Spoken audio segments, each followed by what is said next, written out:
This video is brought to you in part by Ewan Racing, makers of the ogre-sized Flash XL gaming chair that I'm sitting in right now doing the filming and editing. Use my affiliate link in the description and use coupon code KODAK to save up to 20% off. So, in my most recent playthrough of Legend of Zelda Breath of the Wild, I did things a little differently. I didn't work on conquering any dungeons or clearing any quests. Instead, I went on a Photosafari. You see, Breath of the Wild's in-game assistant, the Sheikah Slate, has a camera which serves a simple gameplay function. If you take a picture of something, it gets added to the Hyrule Compendium, which then allows the slate to detect where more of that thing might be nearby. Say you take a picture of an apple. You can then ask the slate where to find more apples. It's a godsend for gathering crafting items in a game this size. However, I've been taking a different approach. Rather than just taking pictures to use the tracking function, I wanted the little images stored in the Hyrule Compendium to look more like something from a National Geographic cover, where I try to capture things in their natural state in a manner that is competently shot and visually interesting, something the game is not really prepared to do. Granted, the creatures of the world do have some interesting behaviors, or fidgets as the industry calls them, like stretching in the sunlight, eating, or dancing. World-building features which make for good photos, but the rest of the game makes it a struggle. In order to compose a good photograph, you have to keep a number of things in mind, such as subject matter, framing, background, light, contrast, color temperature, and, unique to this situation, threat. Since this game's main form of engagement is violence, any creature that notices the player will either immediately run away or attack. There's nothing in this game that's indifferent to the player aside from the local humanoids and their pets. If you get spotted, your shot is ruined and you might be in real trouble if your current subject happens to be a death laser wielding sentry bot. Oh no, oh no, no, no, no, no, no, no, no, no. And that's not the only game system that's hostile to this. A ton of the game is covered in this sort of green haze that muddies the colors and causes otherwise beautiful images, like a stag standing atop a mesa before an active volcano, to wind up nearly incomprehensible. There's no way to reframe or edit any of the images in the compendium, meaning pictures like this blue Lizalfos who got startled by stepping into his own campfire will forever be off-center. Also, while you are able to photograph the weapons held by non-hostile characters, photographing a monster's weapon just counts as a picture of the monster, so there is a whole cadre of weapons which cannot be photographed in use. On top of that is the experience system, where as a player defeats monsters in the game, they slowly tick up an invisible score that eventually causes stronger enemies to appear. However, this causes some of the weaker enemies and their unique equipment to vanish permanently from the world, risking making the task of photographing everything impossible. This means that, if I get spotted by a big enemy who I'm trying to photograph, I can't fight it off and risk increasing my experience, so I have no choice but to run away. However, all of this in-game hostility means that when I absolutely nail a shot, where everything comes together, the lighting, the framing, the colors, it really feels like an accomplishment. We get images like this sheep looking at a chicken, these boat oar or iron shell crab shots that look like they belong on a Hawaiian postcard or a Monkey Island menu screen, or this bokoblin perched on a stoop, just staring out into the wilderness and just, contemplating the world, man. There are a lot of stories to these photos. Some of them admittedly were staged, some were the results of a long stakeout, some of them were shot in the moment, and others are just insane. To go into one of my tricks, it's really difficult to get a good picture of the skeletal enemies, as they only spawn at night, already aware of the player and already hostile, striking a really ugly posture and closing the gap past good photo range in no time flat. As a result, you have to play around them, hope for one that has a bow so you can shoot from afar and compensate for their terrible pose with lighting and setting. But in the case of this Stoblin picture, I had to provoke it into doing a jumping attack, dodged it, and whipped out the camera to snap the photo before it turned around. But I think my most toe-curling photo story is this one. This is a blue Lynel, one of the most dangerous and situationally aware entities in the whole game. Lynels are notoriously cagey and aggressive, able to spot the player from an incredible distance and inflicting fatal damage in one hit to early players. And this was taken when I was close enough to smell its breath. I still have no idea how I got this close to it without getting spotted, but I probably never will be able to again. Put all of this together and I was now playing a completely different game, one centered on stealth, awareness, and patience, where I try to sneak up on the creatures in the game to capture them at a vulnerable moment and run away at any sign of trouble, often to hide and try again.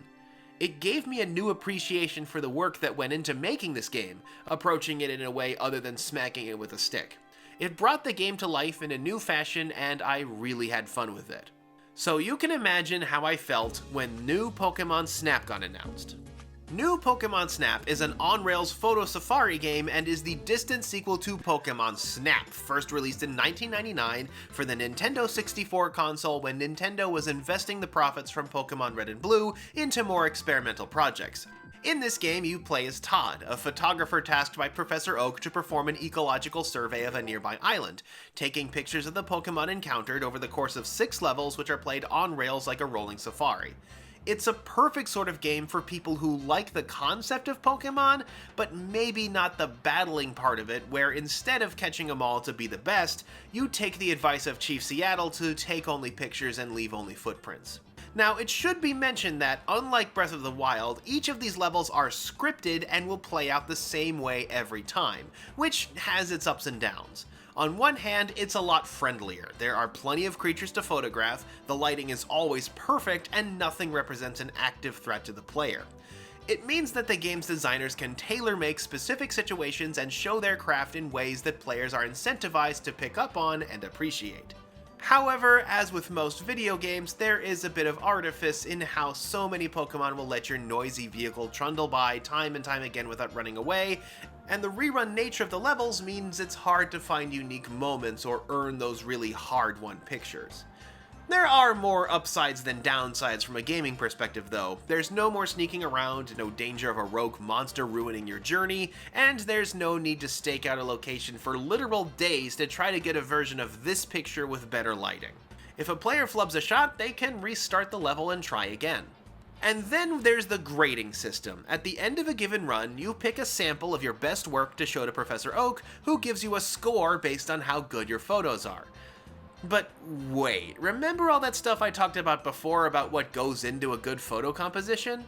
Aren't we asking a computer to basically judge art? That's kind of a tricky thing to ask for, so Pokemon Snap compensates by grading on the objective factors that it can take.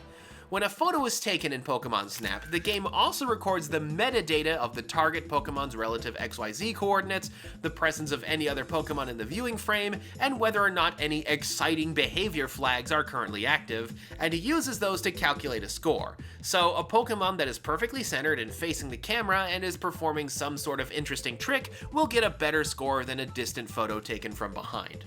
It certainly ignores certain factors such as leading room, facings that better flatter the designs, or the dead space between a pair of Pokemon, but it's sort of a necessary restriction considering the abilities of the technology. It does, however, sometimes mean a photographic judgment call is made more based on what the game, quote-unquote, is looking for, rather than the fundamentals of aesthetic. But it's not just a passive photo safari. Over time, players unlock methods to interact with the world and change the script on the routes. In addition to Pokemon who react to having their picture taken, you get some apple-shaped bait to catch a Pokemon's attention, a flute to play music, which certain Pokemon respond to, and the Pester Ball, which... I'm sure it's fine. Now, while these things sort of break every rule about wildlife photography, except the flute, having something that makes noise is generally a good thing to have on you, it gives the game a level of interactivity and puzzle solving to allow each of the 6 levels to have a lot of replay value. Figuring out tricks like using a trail of bait to lead Pikachu to a surfboard for an amazing photo op leads to other discoveries that unlock more stages and new secrets. It's a fun game and its reputation is well deserved, getting several releases on the later Wii and Wii U consoles, and 22 years later, finally a proper sequel. So yes, in case you didn't get the vibe before, I love Pokemon Snap, and when the sequel was announced featuring the final evolution of my favorite Pokemon in a starring role on the front of the box, bite me, Typhlosion fans! Best Gen 2 starter? Not anymore! Yeah, I was just a little bit giddy. New Pokemon Snap has largely the same premise and plays mostly the same way as the original Pokemon Snap, with a few refinements here and there. The exciting moment flag is now graded parabolically, with a higher score depending on which point of the exciting thing the photo is taken on, such as getting a better score while a jump is in midair as opposed to on the ground.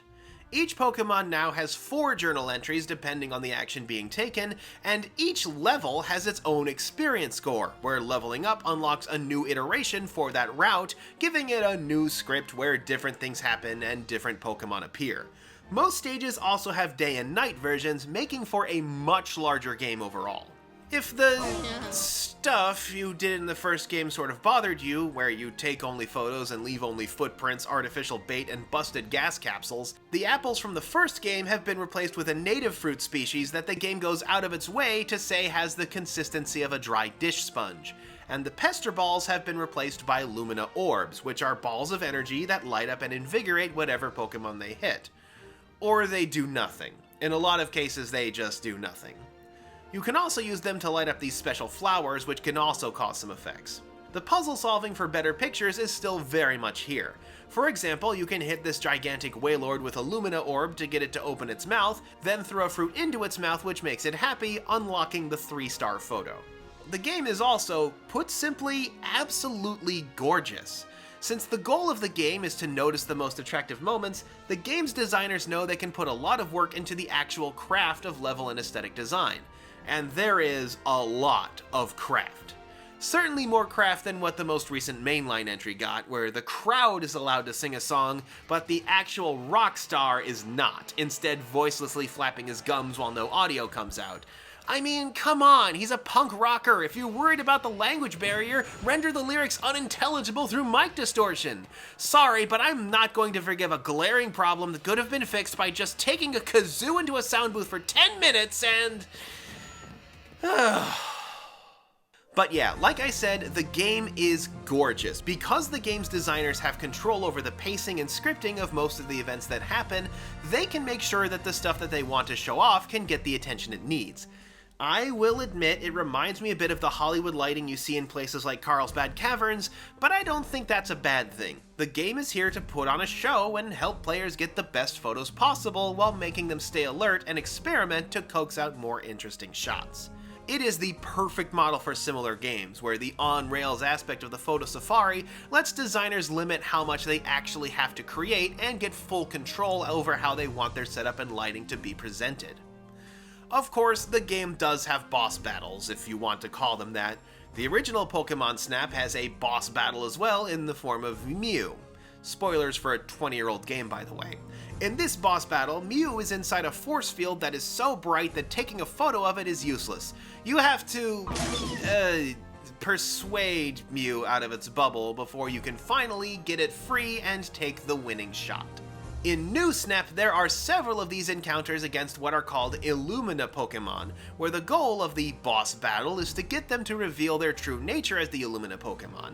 In some cases, it's easy. Meganium, the first boss, lets you see its Illumina state unprovoked.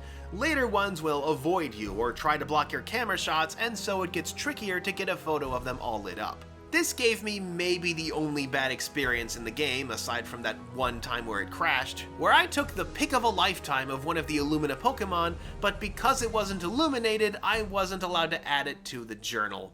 I was furious. Thankfully, there was a player album that I could save it in for later.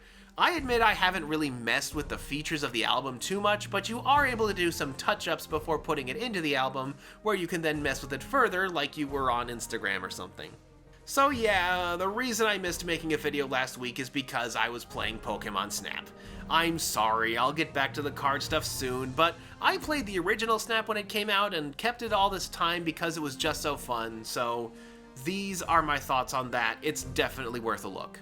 Oh, quick final note, my P.O. box has been extended an additional 6 months, so if you have a game you'd like me to review or something, or if you get your hands on the card I illustrated coming out soon, you can send them to me at the same place as the old video. I'll provide more specific instructions for card signings in the near future when those cards are close to coming out. But until then, this is Kodak signing off.